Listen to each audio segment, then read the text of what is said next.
আসসালামু আলাইকুম। ফাজালে সাদাকাত হইতে পড়া হইতেছে। অচিরে এমন লোক আসিবে যাহাদের দ্বারা তোমাদের সমস্ত উদ্দেশ্য পূর্ণ হইবে।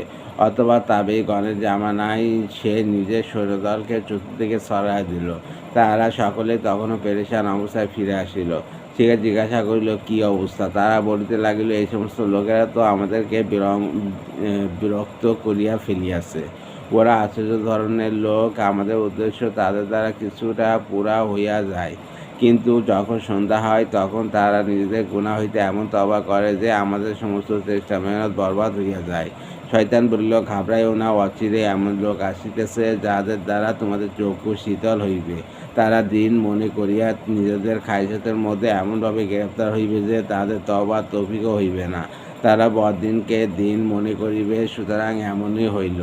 পরবর্তীতে শয়তান তাদের জন্য এমন বেদাত বাহির করিয়া দিল, যেগুলিকে তারা দিন মনে করিতে লাগিল। উহাতে কিভাবে তাদের তওবা নসিব হইবে।